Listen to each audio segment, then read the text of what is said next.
सुप्रभात बच्चों। आज मैं निशा चौहान आपको संस्कृत में व्याकरण पढ़ाऊंगी, जो कि आपके लिए नई है। ये सब्जेक्ट आपके इस बार नया आया है और 7th क्लास के लिए ये 1 साल पढ़ चुके हैं, लेकिन फिर भी उसके अंदर कई चीज़ें ऐसी हैं जो आपको व्याकरण में समझ में नहीं आई। तो उस चीज़ को मैं आपको आज पढ़ के समझाऊंगी कि क्या चीज़ होती है, तो आप इसको ध्यान से पढ़ेंगे, ठीक है ना। तो सबसे पहले हम संस्कृत व्याकरण में पढ़ेंगे वर्ण विचार।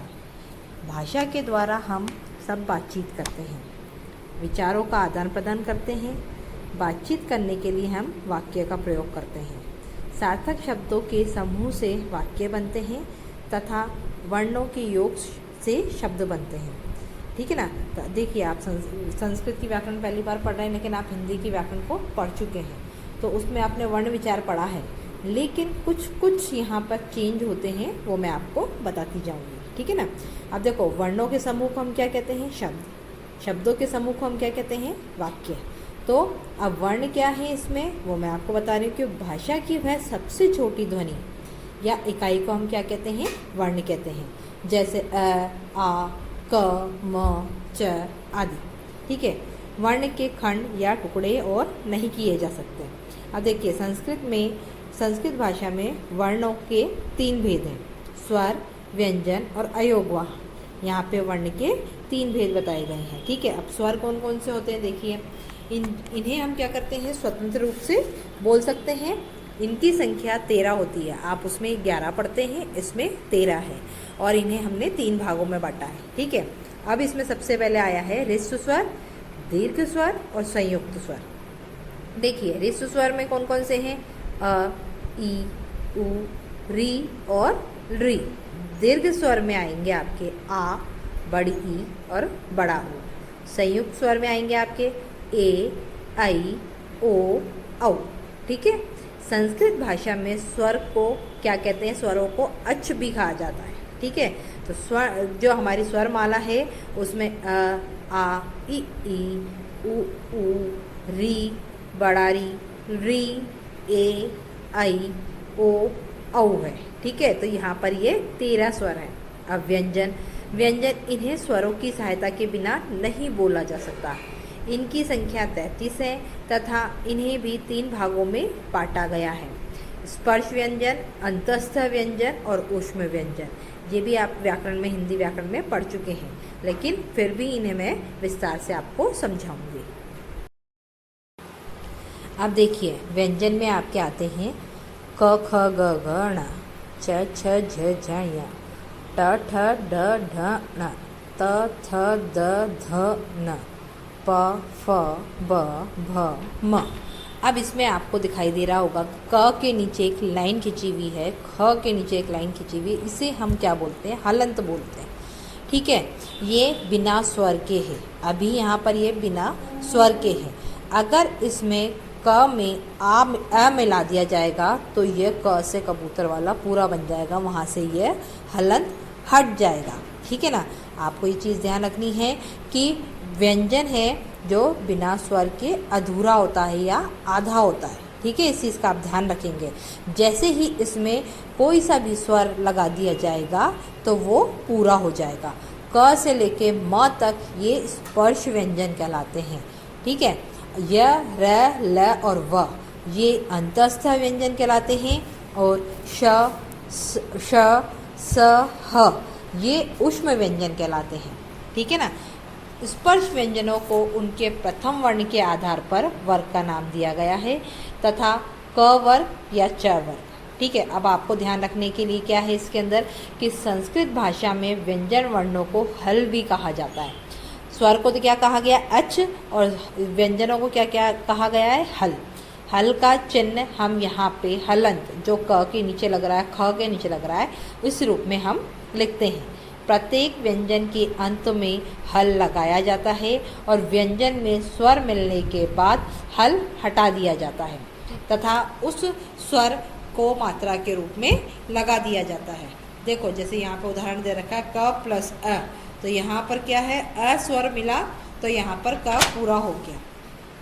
क प्लस ई, तो अब इसमें ई मिला तो वो की बन गया, क प्लस ऊ, तो ऊ मिला तो यहाँ पर कू बन गया। तो आपको इसी तरीके से ये चीज़ें ध्यान में रखनी है, ठीक है। इसी प्रकार अन्य व्यंजनों के साथ भी स्वरों को मात्रा के रूप में लगाया जाता है। अब किसी भी शब्द के बीच में स्वर रहित व्यंजन आने पर उसे हलंत लगाकर या आधे व्यंजन के रूप में लिखा जाता है। इस चीज़ को आपको ध्यान रखना है। अयोगवा, इनका स्वतंत्र रूप से उच्चारण नहीं होता। इनका प्रयोग स्वर के साथ ही होता है और इनकी संख्या 2 होती है। अयोगवा कौन कौन से होते हैं? देखिए, अनुस्वार मतलब जो आप बिंदी के रूप में प्रयोग करते हैं, और विसर्ग जिसको आप 2 बिंदी के रूप में प्रयोग करते हैं। संस्कृत में विसर्ग सभी कई जगह प्रयोग होता है, ठीक है। तो इस चीज़ का आप ध्यान रखेंगे।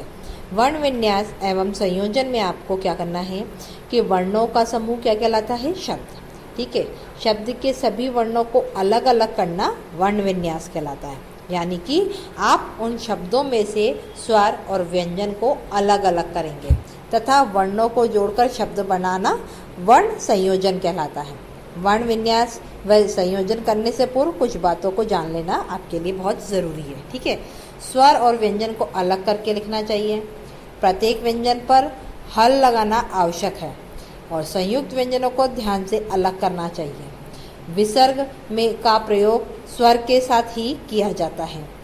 वर्ण संयोजन करते समय व्यंजन में अथवा व्यंजनों को जोड़कर उनमें स्वर को मात्रा के रूप में लगा देना चाहिए। अनुस्वार को मै के रूप में लिखा जाता है। तो मुख्यतः से हम संयुक्त व्यंजन तथा उनका विन्यास इस प्रकार करेंगे। जैसे आपने देखा क्ष है तो क और श से बना है, ज्ञ बना है ज और य से, द्व बना है द और व से, ध्व बना है द और ध से, हय बना है ये ह और य से, त्र बना है त प्लस र से, प्र बना है प और र से, श्र बना है श और र से, श्र बना है श और री से, और हन बना है ह और न से। इन संयुक्त व्यंजनों के साथ स्वर जुड़ने पर मात्रा प्रयोग किया जाता है। जैसे प्री लिखा है तो प्री को हम यहाँ पर वर्ण विन्यास करेंगे तो प प्लस र प्लस ई। शो लिखा है तो यहाँ पर हम करेंगे क प्लस श प्लस ओ। तो इसी तरीके से और आप उदाहरण देख लेंगे, ठीक है।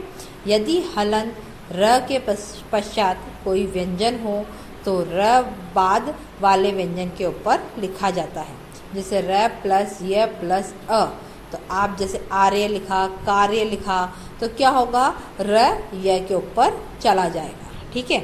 हलंत व्यंजन के बाद र या कोई अन्य व्यंजन होने पर र या अन्य व्यंजन को पहले वाले व्यंजन के नीचे लगा दिया जाता है। जैसे प प्लस र प्लस अ तो प्र, ग प्लस र प्लस ई तो ग्री, लगाते हैं ना हम ये।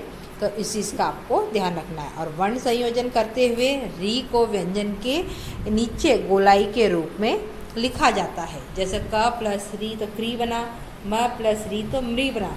तो आपको ये इन सब चीज़ों का ध्यान रखना पड़ेगा कि संस्कृत के अंदर कैसे कौन से शब्द बनते हैं, ठीक है। तो ये था आपके आज वर्ण विचार। इसके अंदर आपको मैंने वर्णों के बारे में बताया कि वर्ण कौन से हैं, कैसे हैं, क्या हैं। वर्ण विचार में आपको स्वर, व्यंजन, अयोगवाह के बारे में पढ़ाया।